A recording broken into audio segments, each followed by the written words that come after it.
Even though it's over 4 decades old, Star Trek II: The Wrath of Khan is generally considered one of the best Star Trek films, as well as the one that saved the franchise after the disappointing performance of its predecessor, 1979 Star Trek: The Motion Picture. It also happens to have one of the saddest goodbyes in movie history.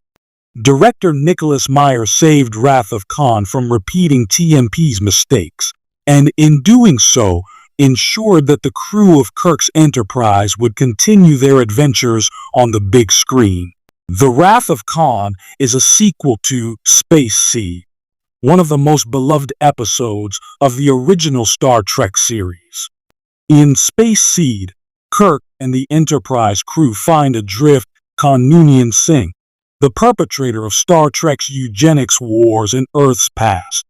And after trying to welcome Khan and his followers into the 23rd century, find that his need for power is too strong after Khan attempts to take control of the Enterprise and fails.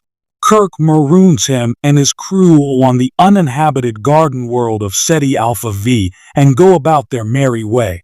Set 15 years after Space Seed, The Wrath of Khan starts as another Federation ship.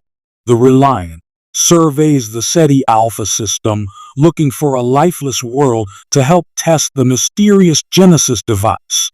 An errant life sign on the barren 6th planet gets the Reliant's captain, Clark Terrell, and First Officer Pavel Chekhov, formerly of the Enterprise, to investigate, only to find Khan and his compatriots alive.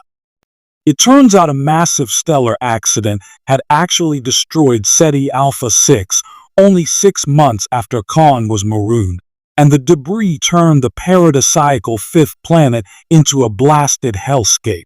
Khan uses Ceti Alpha V's only remaining life, the disgusting Ceti eels, to mentally control Chekhov and Terrell, and then takes over the Reliant, stranding her crew on the planet below.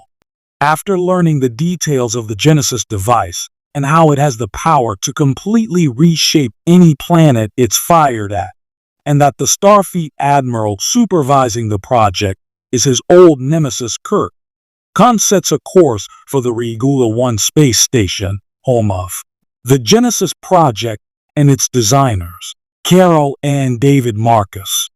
Kirk's estranged ex-lover and illegitimate son. Khan's manipulations convince Kirk, who was supervising the Enterprise as it serves as a training vessel for a crew of Academy cadets, to head to Regula 1, thinking he needs to help Carol. Upon arriving, the Enterprise is ambushed by Reliant, as Kirk assumed it was still crewed by Starfleet personnel instead of Khan's followers.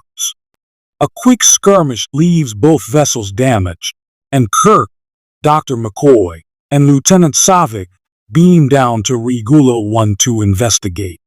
There they find the unconscious Terrell and Chekhov, who explain that Khan murdered the scientists, but that the Marcuses escaped to the nearby planetoid.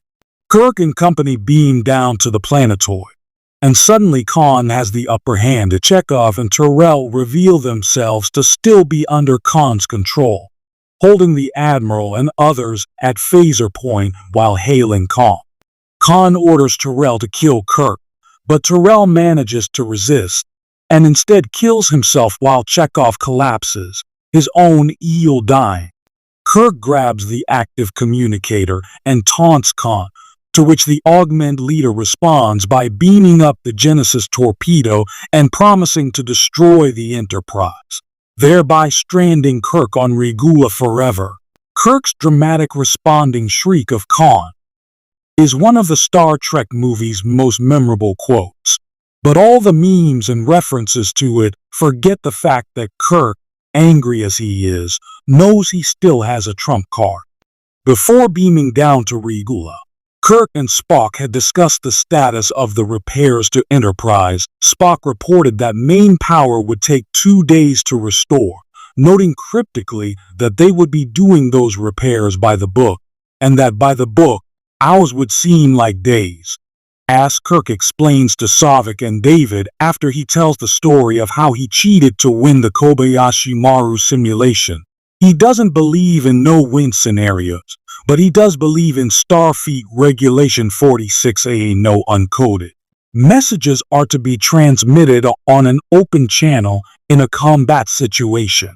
With that, he hails the Enterprise, and Spock reports that main power was indeed restored in the 2-hour window his quickly improvised code had promised.